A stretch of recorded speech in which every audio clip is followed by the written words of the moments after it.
पर दबंग जो है, यानी आज अब हम बात कर रहे हैं उन सीटों के लिए 89 सीट्स जहां पर कई दबंगों की किस्मत का फैसला होने वाला है, चाहे वो उत्तर प्रदेश हो, चाहे वो गुजरात हो या फिर बात हो पंजाब की।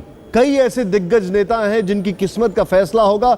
ये कहा जाए कि ये वाला जो चुनाव होने वाला है, ये वाले दौर का चुनाव होने वाला है, ये स्टॉलवर्ड्स के लिहाज से बहुत मायने रखता है, तो अतिशयोक्ति नहीं होगी। क्योंकि इस दौर में एक तरफ मुरली मनोहर जोशी हैं, एल.के. आडवाणी हैं, दूसरी तरफ अगर बात की जाए अरुण जेटली है, तो कैप्टन अमरिंदर सिंह है, बप्पी लहरी है। यहां पर चुनाव बड़ा रोचक होगा, देखने में मजा आएगा कि आखिर कौन आगे बढ़ रहा है, कौन पीछे जा रहा है, कौन वोट डालने जा रहा है। आइए देखते हैं सबसे पहले इस पर एक रिपोर्ट।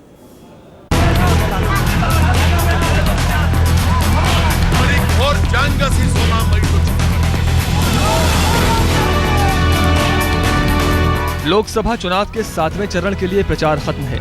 89 सीटों के लिए दिग्गजों के भाग्य का फैसला 30 अप्रैल को जनता करने वाली है। पहली बार बीजेपी के प्रधानमंत्री पद के उम्मीदवार नरेंद्र मोदी वडोदरा से संसद पहुंचने की रेस में शामिल हैं। वैसे तो उत्तर प्रदेश के वाराणसी से भी वो चुनाव लड़ रहे हैं। मोदी के लिए वडोदरा की जनता 30 अप्रैल को वोट करेगी, जबकि 12 मई को वाराणसी से मोदी की किस्मत का फैसला होगा।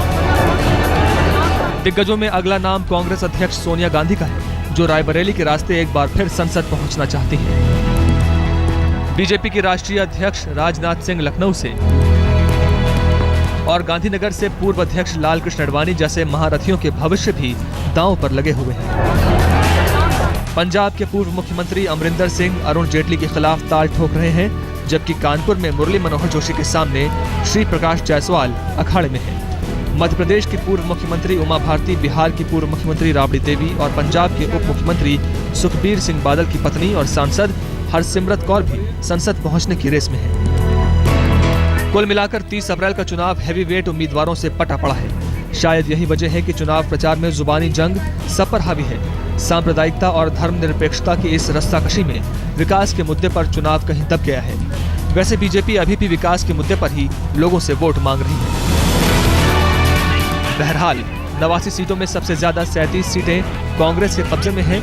बीजेपी के पास 19 सीटें हैं, जिसमें से 15 सीटें उसे मोदी के गढ़ गुजरात में मिली थी। पार्टी का दावा है कि मोदी की लहर में इस बार गुजरात की सभी 26 सीटों पर पार्टी का कब्जा होगा। इस चरण में उत्तर प्रदेश की 14, पंजाब की सभी 13, पश्चिम बंगाल की 9, बिहार की 7, जम्मू कश्मीर, दादर नगर हवेली और दमन में एक सीट पर भी मतदान होगा। आज तक ब्यूरो। अपने दर्शकों को बता दें कि अब कहां क्या होने वाला है। आइए सीधे आपको लेके चलते, दिखाते उन राज्यों में क्या होने वाला है, कौन सी सीटों पर कितनी जगह चुनाव होने वाला है। 7वें फेज की बात हो रही है। सीधे चलते हैं, देखते हैं यहां पर हमारे ग्राफिक्स हम आपको दिखाने वाले हैं। सबसे पहले कौन से राज्य में हम चल रहे हैं, आइए दिखाते हैं आपको। अगर बात की जाए इस दौर के चुनावों में, तो सबसे रोचक मामला होगा गुजरात का, उत्तर प्रदेश का। हम अपने दर्शकों को दिखाने जा रहे हैं वो सीटें। आंध्र प्रदेश में बल्कि 17 सीटों पर चुनाव होने वाला है। सबसे पहले यहां पर एक पीछे जो मेरे ग्राफिक्स चल रहे हैं, इसको भी आप देखें। 7वें दौर का मतदान है। 2009 के नतीजों की बात की जाए तो ये बड़ा इंटरेस्टिंग है। यहां पर आप देखें 37 सीटें मिली हैं कांग्रेस को और 21 बीजेपी को और 31 अलग। ये जो 31 अलग है, इसमें आपको बताना चाहेंगे, इसमें तृणमूल कांग्रेस भी आ जाती है, इसमें सपा भी आ जाती है, इसमें बसपा भी आ जाती है। यहां पर हम बात कर रहे हैं। लेकिन सबसे पहले अब हम आपको लेकर चलते हैं उत्तर प्रदेश। उत्तर प्रदेश में 14 सीटों पर चुनाव होने जा रहा है और इन 14 सीटों की अगर बात की जाए तो उत्तर प्रदेश की 14 सीटों में से 2009 के जो आंकड़े हैं, कांग्रेस बड़ा शानदार प्रदर्शन था, 6 सीटें मिली, सपा को 3, बसपा को 3 और सपा को 4, बसपा को 3 और बीजेपी को 1 सीट मिली। ये हम बात कर रहे हैं उत्तर प्रदेश की। अब बिहार का जिक्र करें। बिहार में 9 सीटों में से 2 सीटें बीजेपी को मिली, जनता दल को, यूनाइटेड को 5 मिली। अब ये आंकड़ा बदल रहा है कि नहीं बदल रहा है? दोनों का गठबंधन टूट गया है। पिछली बार एक साथ थे, इस बार अलग अलग है, जुदा जुदा है। और अदर्स को 2 मिली थी। यहां पर किस तरीके से, और अदर्स की अगर बात की जाए तो यहां पर क्या होता है, ये जो आंकड़ा है, यानी इस देश के अगर इस भाग में एकदम ऊपर तक चले जाएं तो ये शीर्ष का सवाल है, क्योंकि 1 सीट इसके ठीक ऊपर श्रीनगर में भी हम जिक्र करेंगे। लेकिन पंजाब की 13 सीटों का अगर जिक्र किया जाए बड़ा रोचक मामला है, क्योंकि पिछली बार कांग्रेस को 8 मिली थी, शिरोमणि अकाली दल को 4 मिली थी और बीजेपी को 1 मिली थी। लेकिन अगर बीजेपी की इस बार बात की जाए तो एक सीट इस बार अमृतसर है, जिसपे बड़ा टक्कर का मुकाबला चल रहा है। आंध्र प्रदेश की अगर बात की जाए 17 सीटों पे, लेकिन अब यहां पर अलायंस की अगर बात की जाए तो बीजेपी का एक अलायंस हुआ है, आप सब जानते हैं। कांग्रेस को 12 सीटें मिली थी, लेकिन ये वो आंध्र प्रदेश था जहां तेलंगाना नहीं निकला था। इस बार क्या होने वाला है? टीडीपी की अगर बात करें 2 सीटें मिली थी, टीआरएस को 2 सीटें मिली थी। इस आंकड़े में कुछ तब्दीली आएगी कि नहीं आएगी? इस आंकड़े में कुछ तब्दीली आएगी कि नहीं आएगी? क्योंकि तेलंगाना बन चुका है और यहां पर आप देख सकते हैं बाकायदा 1 सीट इनको मिली हुई है। ये आंकड़ा है आंध्र प्रदेश का।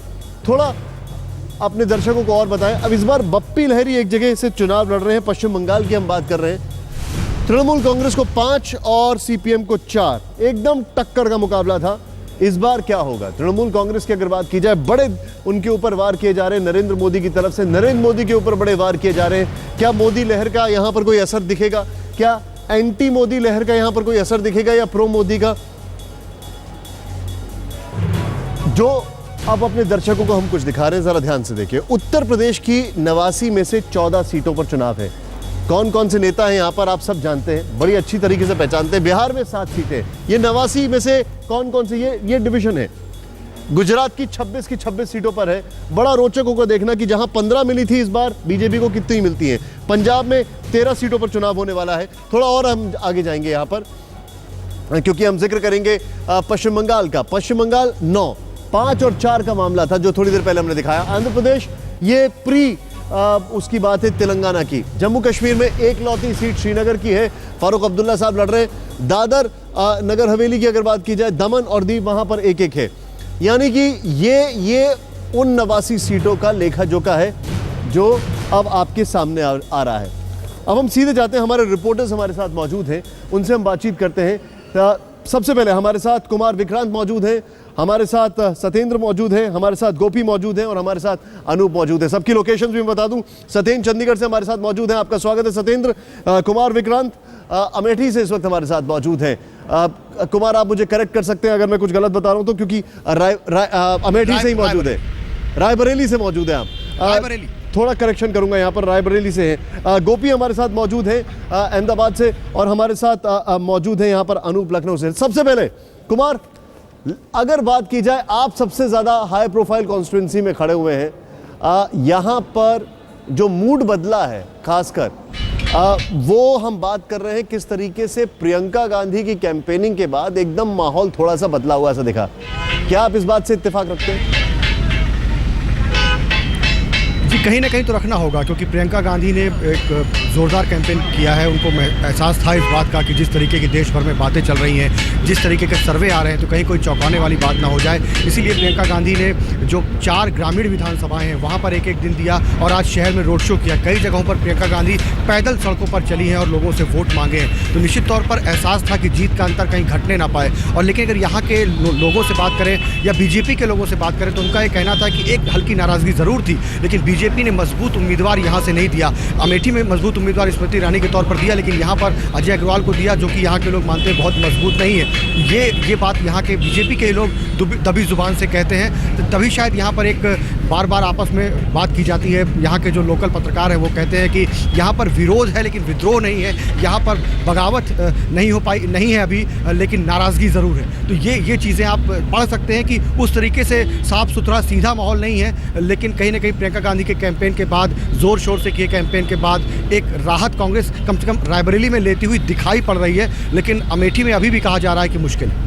ये जो आप बता रहे हैं कि कांग्रेस राहत देती दिखाई दे रही है, यहाँ पर सिर्फ लड़ाई इस बात की थी कि मार्जिन कितना बढ़े, या फिर यहाँ से पूरे देश को मैसेज दिया जा रहेगा? मैं सीधे गोपी आपके पास आऊँगा। हम बात कर रहे हैं अगर अहमदाबाद की अगर बात की जाए, इस बार क्या तब्दीली है? क्योंकि इस बार एक बात हो रही है मोदी लहर की। अगर पिछली बार की अगर बात की जाए तो 15 का जो टारगेट था गुजरात में, 26 में से अगर बात की जाए, गुजरात का मैं जिक्र कर रहा हूं आपसे, गुजरात में अगर 26 में से 15 जाती है बीजेपी के बाद, तो ये इसको बहुत अच्छा नहीं समझा जाएगा। लेकिन इस बार क्या ये उम्मीद की जा रही है कि इस बार परिस्थितियां अलग होंगी, क्योंकि मोदी के लिए साख का सवाल है? जी बिल्कुल निशांत, मैं आपको बता दूं कि 26 में से 26 सीटें हासिल करने का मोदी का टारगेट है। नरेंद्र मोदी ये चाहते हैं कि 26 में से 26 मिले, लेकिन जिस तरीके से यहाँ पे जो समीकरण बने हैं, क्यों कई जगह पर जो लोकल कैंडिडेट है उनका काफ़ी विरोध, बीजेपी के प्रत्याशी का विरोध यहाँ पे हो रहा है। साथ ही अगर हम अहमदाबाद पूर्व सीट की बात करें तो यहाँ से परेश रावल को खड़ा किया गया है। हालांकि परेश रावल का जो पत्ता था हरेन पाठक का, जो 7 बार के सांसद थे, उनका पत्ता काट के उनकी जगह पर परेश रावल को टिकट दिया गया है। हालांकि बताया यही जाता है उसके सामने कांग्रेस ने बहुत स्ट्रांग लीडर हिम्मत सिंह पटेल, जो कि स्थानीय है, पूर्व मेयर भी रह चुके हैं, लगातार कॉरपोरेटर के तौर पर उन्होंने अपनी राजनीतिक जिंदगी की शुरुआत की थी, उन्हें यहाँ पर खड़ा रखा है उनके सामने। साथ ही अगर हम बात करते हैं कि कई दिग्गज नेता भी है जो अगर हम दबंग गए तो दबंग ऐसे विठल रादड़िया, जो कि अब तक कांग्रेस में थे, पहली बार बीजेपी की सीट से चुनाव लड़ रहे हैं, तो वैसे में उनका भी देखना काफी दिलचस्प होगा कि लोग उन्हें बीजेपी से वोट देते हैं या नहीं आप देते। जो बात बता रही हैं ये अपने आप में बड़ी रोचक बात है कि जो लोकल नेता हैं उनको लेके बहुत ज्यादा एक्साइटमेंट नहीं है। आप जो बता रही हैं ये अपने आप में रोचक बात है। मैं आऊंगा, अभी पंजाब भी जाने की कोशिश करेंगे, बल्कि चंडीगढ़ जाने की कोशिश करेंगे, और अनूप के पास भी हम जाएंगे, क्योंकि ये जानना बड़ा रोचक हो जाता है। अगर हम बात करें उत्तर प्रदेश की, तो उत्तर प्रदेश में 14 में से जो हम बात कर रहे हैं सीटों की, उसमें सबसे रोचक बात ये हो जाती है कि उसमें मुरली मनोहर जोशी भी खड़े हो रहे हैं, उसमें कई ऐसे दिग्गज खड़े हो रहे हैं जहां पर कई सारी चीज़ों का फैसला हो सकता है। दांव पर दबंगों की जब बात चल रही थी तो मेरे जहन में ब्रेक के दरमियान एक ही चीज़ चल रही थी, और वो चीज़ ये चल रही थी कि आखिर कैसे संभव है कि इस बार उत्तर प्रदेश पे सबकी नज़र है। क्यों, क्या वजह हो सकती है? बल्कि कहा यह जाता है कि दिल्ली का रास्ता उत्तर प्रदेश से आता है। तो इस 7वें दौर में जब 89 सीटें हो रही है तो ऐसा क्या खास है? आप खुद देखें, हम यहां पर आपको दिखा रहे हैं उत्तर प्रदेश की जरा आंकड़े आपके सामने। 14 सीटों पर इन 89 में से उत्तर प्रदेश है, ये देखिए। लेकिन यहां पर एक बड़ी रोचक बात मैं आपको बताना चाह रहा हूं, इसको आप समझने की कोशिश करें।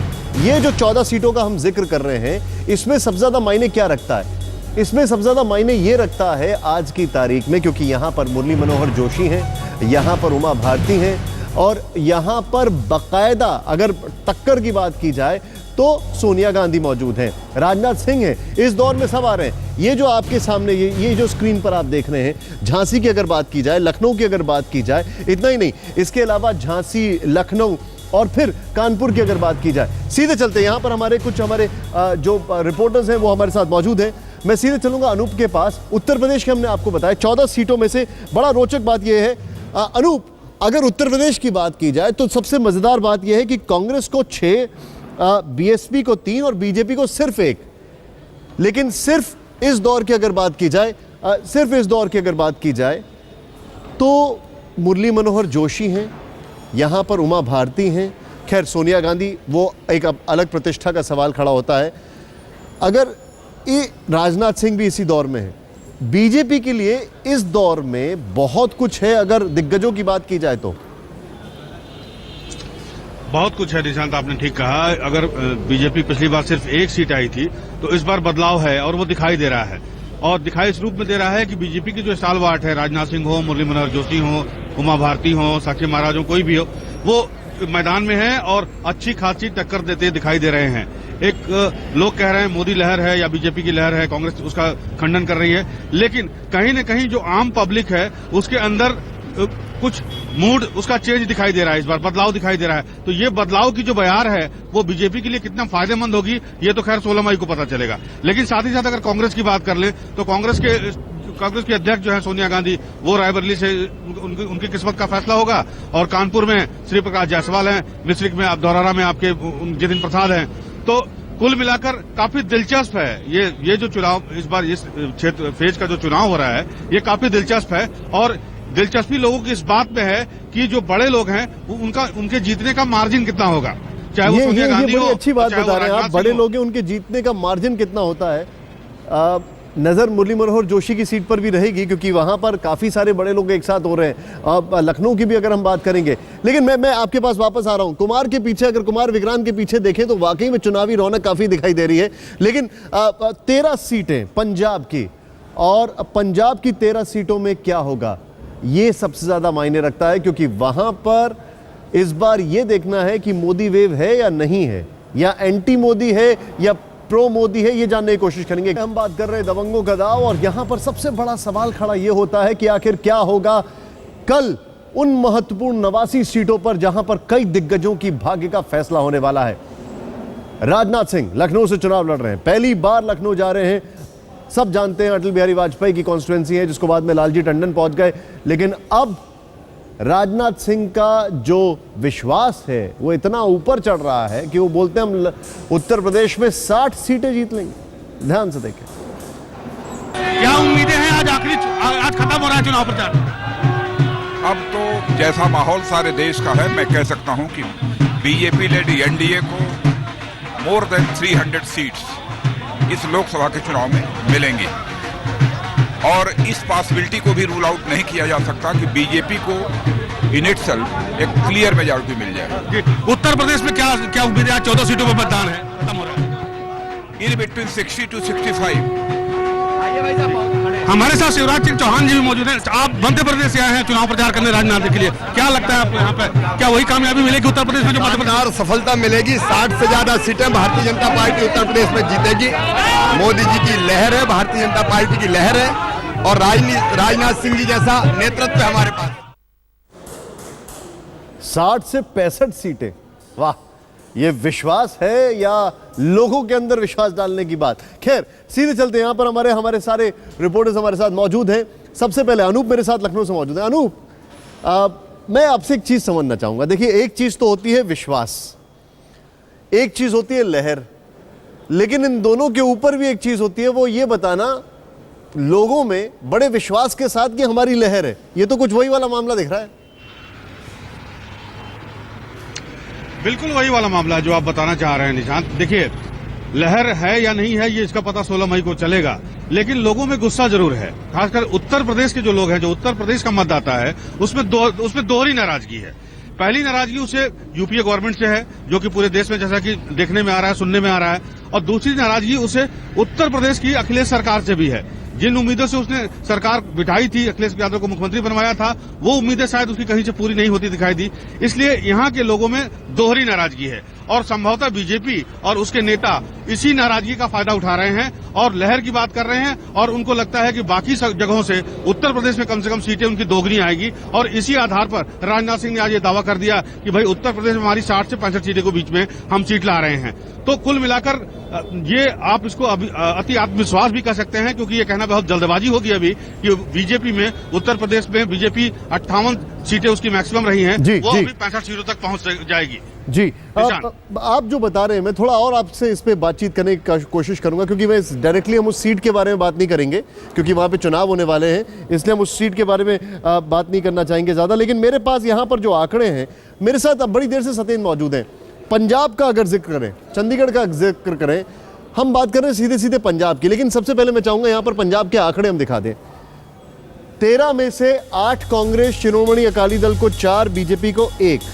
पंजाब अपने आप में बहुत बड़ी केस स्टडी, अगर यहाँ पे भी वो ग्राफिक्स आ जाए तो उस पर भी हम आपको दिखाने की कोशिश करेंगे। लेकिन यहाँ पर ये पंजाब के आंकड़े, ये पंजाब के ग्राफिक्स हैं आपके सामने, जो हम बता रहे हैं कि पंजाब में क्या हाल है। मैं सीधे चलता हूँ, यहाँ पर मेरे साथ मौजूद हैं। देखिए, पंजाब में सत्येंद्र मुद्दों की अगर बात की जाए तो इन चुनावों में 2 चीजें जानने वाली हैं। पहला तो पंजाब में मोदी की लहर है कि नहीं, क्योंकि पंजाब में एंट्री मारी है, बड़े बैकडोर एंट्री आम आदमी पार्टी ने, एक चीज। दूसरी चीज, आम आदमी पार्टी को वोट मिलता है या नहीं मिलता है, लेकिन आम आदमी पार्टी की वजह से जो ड्रग्स वाला मुद्दा है उसको बहुत हवा मिली है। तो ये 2 मुद्दे हैं। पहला तो मोदी की लहर है कि नहीं है, और दूसरा अकाली के खिलाफ कितना नाराजगी है या नहीं है, क्योंकि उससे क्या इंपैक्ट आता है। इसको आप कैसे एनालाइज करते हैं? देखिए निशांत, बड़ा ही वाजिब सवाल है, क्योंकि अकाली दल की सरकार दूसरी बार पंजाब में है, बीजेपी सहयोगी है, तो अकाली दल के खिलाफ एंटी इंकम्बेंसी सीधे सीधे आप कह सकते हैं कि हो सकती है।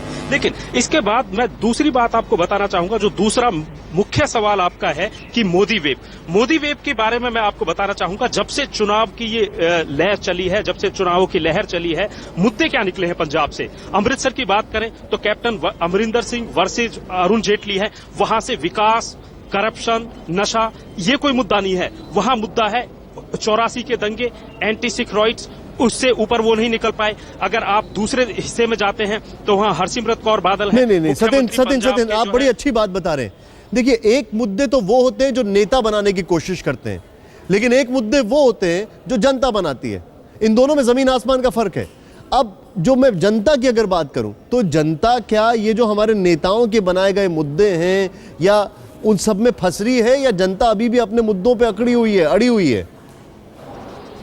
देखिए, यही मैं आपको बताने की कोशिश कर रहा हूं कि पंजाब की राजनीति में हमेशा से धर्म बहुत ज्यादा महत्व रखता है, लेकिन इसके बावजूद जो पंजाब के क्षेत्रों में हम गए हैं, जहां जहां हमने मतदाताओं से खुद रूबरू हुए हैं, वहां पर जो मतदाता है वो बात करना चाहता है गली की, सड़क की, बिजली की, पानी की, शिक्षा की, रोजगार की। लेकिन जो नेता हैं, बड़े बड़े नेता हैं, छोटे नेता नहीं है। पंजाब की आप बात करिए, देखिए 8 सीटें कांग्रेस के पास रही हैं। परनीत कौर, मनीष तिवारी, अंबिका सोनी, अश्विनी कुमार, अगर चंडीगढ़ को भी जोड़ ले तो पवन कुमार बंसल, कितने बड़े बड़े महकमे पंजाब के पास रहे हैं, बड़े बड़े मंत्री पंजाब से रहे हैं। लेकिन इन चुनावों में कांग्रेस पार्टी से अगर मैं शुरू करूं तो हालत ये थी कि बड़े बड़े नेता चुनाव नहीं लड़ना चाह रहे थे। मनीष तिवारी चुनाव नहीं लड़े, कैप्टन अमरिंदर सिंह ने मना कर दिया था। जो कांग्रेस के अध्यक्ष हैं प्रताप सिंह बाजवा, उन्होंने साफ कर दिया था कि मैं चुनाव नहीं लड़ूंगा। जब हाईकमान के आदेश आए तो दिल्ली से अंबिका सोनी को जिंदगी में उन्होंने कभी चुनाव नहीं लड़ा, पहली बार चुनाव लड़ रही हैं। जब अरुण जेटली को वहां उसे उतारा गया तो कैप्टन अमरिंदर सिंह को जबरदस्ती कांग्रेस हाईकमान ने अमृतसर भेजा। इसी तरह विनोद खन्ना के खिलाफ प्रताप सिंह बाजवा को दिल्ली हाईकमान के आदेश के बाद उन्होंने नामांकन भरा। तो जाहिर सी बात है, जब बड़े बड़े नेता आ गए हैं तो इस लड़ाई में इनमें से ज्यादातर आप बड़ी अच्छी बात कर रहे हैं। आप बड़ी अच्छी बात कर रहे हैं। मैं आपके पॉइंट को यहां पर लेके जाऊंगा। कुमार विक्रांत हमारे साथ मौजूद है। कुमार, देखिए, ये एक बड़ा वाजिब सा सवाल है। जो जनता के मुद्दे होते हैं, देखिए, हम लहर वहर सबको साइड करते हैं, अभी मुद्दों की बात करें। जो जनता के मुद्दे होते हैं वो मुद्दे जनता को सीधे सीधे प्रभावित करते हैं। बात अमेठी की हो, रायबरेली की हो, कहीं पे भी हो, जब बात विकास की आती है घूम फिर के, तो सेंटर और स्टेट का झगड़ा सामने आता है। जनता इसको कैसे देखती है, जनता इसको कैसे समझती है? उसमें ना प्रियंका गांधी है, ना सोनिया गांधी है, ना नरेंद्र मोदी है, ना कोई है। जनता को बिजली, सड़क, पानी से मतलब है, वो मिल रहा है नहीं मिल रहा है, ये आपके मतलब की बात है। हमने आपको वोट दिया था, आपने क्या किया? वहां पर क्या हाल है? जी बिल्कुल, ये बिल्कुल ठीक बात है। जनता बात यही करती है कि हमें बिजली, सड़क, पानी चाहिए, हमें विकास चाहिए, हमें उद्योग चाहिए। और यही वजह है, आप देखेंगे यहाँ रायबरेली के कैंपेन में, चाहे अमेठी हो या रायबरेली, प्रियंका गांधी साथ में एक बुकलेट लेकर के चलती हैं और वो गिनवाती हैं कि सोनिया गांधी ने रायबरेली में क्या क्या किया, अमेठी में राहुल गांधी ने क्या क्या किया। तो कहीं ना कहीं ये एक दबाव है आम जनता का ही बड़े नेताओं के ऊपर कि वो जब चुनाव प्रचार में आए तो ये जवाब दें, उनकी जवाबदेही हो, बताएं कि क्या क्या नहीं हुआ है। कई जगहों पर प्रियंका गांधी को रोक रोक कर लोगों ने ये भी कहा कि यहाँ सड़क नहीं बनी है, यहाँ बिजली की समस्या है। और अगर बिजली की समस्या की बात करें तो बड़ा दिलचस्प एक बात मैं आपको बताऊं, प्रियंका गांधी अपने भाषण में कह रही थी कि बिजली की समस्या थी रायबरेली में, अमेठी में, जिसके लिए सोनिया गांधी ने मुलायम सिंह यादव से बात की। मुलायम सिंह यादव ने बिजली दी भी, लेकिन बाकी नेताओं ने ये कहा कि रायबरेली अमेठी को ही बिजली क्यों, जिसके बाद कोर्ट में वो चले गए और बिजली नहीं मिल रही है। तो कहीं ना कहीं बिजली, सड़क, पानी का मुद्दा है, जनता इसी पर दबाव बनाती है। ये आप जो पॉइंट रेज कर रहे हैं, मैं गोपी से जानना चाहूंगा ब्रेक के बाद। गोपी, मैं आपसे एक चीज समझना चाहूंगा ब्रेक के बाद। मेरा सवाल बड़ा ये है सीधा सा कि गुजरात में भी क्या ये मुद्दे हैं, या गुजरात में सबसे बड़ा मुद्दा यह है कि आज नरेंद्र मोदी ने जो कह दिया, जो फैसला कर दिया, वही मान्य है? क्योंकि नरेंद्र मोदी अपने एड्स वगैरह में बोलते हैं कि भैया ये मुझे वोट मिल रहा है, लेकिन अगर परेश रावल को उतार देते हैं तो वो सही फैसला है, भले ही लोकल वाला साइड हो जाए। ये क्या ये माना जाए? वहां पर क्या हवा है इसको लेकर? मैं आपसे जानने की कोशिश करूंगा। तो अब हम बात करते हैं गुजरात की, लेकिन गुजरात की बात करने से पहले गुजरात के आंकड़े आपको यहां पर दिखा दें कि क्या है गुजरात के आंकड़े, गुजरात की हकीकत क्या है। गुजरात की अगर सीटों की बात की जाए तो 26 सीटों में से ये रहा गुजरात आपके सामने। गुजरात की अगर 26 सीटों की बात की जाए तो ये देखिए आपके सामने 26 सीटें हैं। इन 26 सीटों में से यहां पर बड़ी मुख्यतः जो मेन सीटें, अगर गांधीनगर की बात की जाए, अगर वडोदरा की बात की जाए, कुल मिलाकर 26 में से, ये गुजरात में से 26 में से 15 सीटें गई थी बाकायदा बीजेपी को और 11 सीटें गई थी कांग्रेस को। इस बार आंकड़ों में क्या फर्क है? सीधे चलते गोपी के पास, हमारे साथ गोपी मौजूद है। गोपी, मैं आपसे समझना चाहूंगा यहाँ पर एक चीज बार बार हमारे जहन में आती है और सीधे ये समझने वाली बात है। गुजरात में नरेंद्र मोदी की साख का सवाल है, कॉन्फिडेंस भी उनको होगा, सारी चीजें। लोकल इश्यूज वो कितने भारी हैं, या जो फैसले लिए गए वो सबको मान्य है। जनता का रिएक्शन क्या है? जी बिल्कुल निशांत, मैं आपको बता दूं कि गुजरात के जो अलग जिस तरीके से आपने देखा कि रायबरेली में बिजली पानी और सड़क मुख्य मुद्दा है, तो गुजरात में बिजली पानी और सड़क मुख्य मुद्दा नहीं है, लेकिन हाँ लोग यहाँ पे कंसर्न रखते हैं। मोदी चाहे कितना भी विकास की बात करे, विकास के दावे करे, लेकिन गुजरात में आज भी राजनीति जातीय समीकरण पे होती है। जिस तरीके से बीजेपी ने अपने कैंडिडेट को टिकट्स दिए हैं, कई जगह पर ऐसे जातीय समीकरण है जहाँ पर उनके लिए जीतना काफ़ी मुश्किल हो पा रहा है, हो सकता है। और साथ ही वो मोदी अगर विकास की बात करते हैं, विकास के दावों की बात करते हैं, हालांकि इस बार अगर हम गुजरात में कैंपेनिंग की बात करें तो मोदी ने मुश्किल से यहाँ पे पिछले हफ्ते में 2 या 3 दिन ही कैंपेनिंग किया है, जिसका असर भी सीधा सीधा लोगों पे देखने मिल रहा है। हालांकि मोदी ने वडोदरा में अपनी खुद की जो कॉन्स्टिट्यूंसी है वहाँ पर एक बार रोड शो किया, जिस दिन उन्होंने नामांकन भरा, और उसके बाद खुद एक दिन शाम को वहाँ पे रैली को संबोधित करने गए थे। हालांकि वडोदरा में जिस तरीके से वोटरों का टर्नआउट है वो तो साफ बीजेपी की साइड झुकता दिखता है, लेकिन सामने अगर दूसरे सीट की हम बात करते हैं, चाहे वो राजकोट हो, कच्छ हो, यहाँ पे जो लोकल उम्मीदवार बीजेपी के जरिए खड़े किए गए वो कहीं ना कहीं जातीय समीकरण में ठीक नहीं बैठते हैं, तो हो सकता है कि वहां पे बीजेपी के लिए थोड़ी सी दिक्कत का सामना जरूर करना पड़े। निशांत, बहुत बहुत शुक्रिया आपका गोपी, बहुत बहुत शुक्रिया सत्येंद्र आपका, अनूप आपका बहुत बहुत शुक्रिया, और कुमार विक्रांत आपका भी बहुत बहुत शुक्रिया। अभी काफ़ी लंबा समय है वोट पड़ने से लेकर अभी तक, और ये कहते हैं बड़ा क्रूशल समय भी होता है। नेताओं के अंदर बड़ी धुक होती रहती है। फैसला आपको करना है, आप ही फैसला करेंगे, और जो आपका फैसला होगा वो भी हम बताएंगे, और वोटिंग कैसी होगी वो भी हम बताएंगे।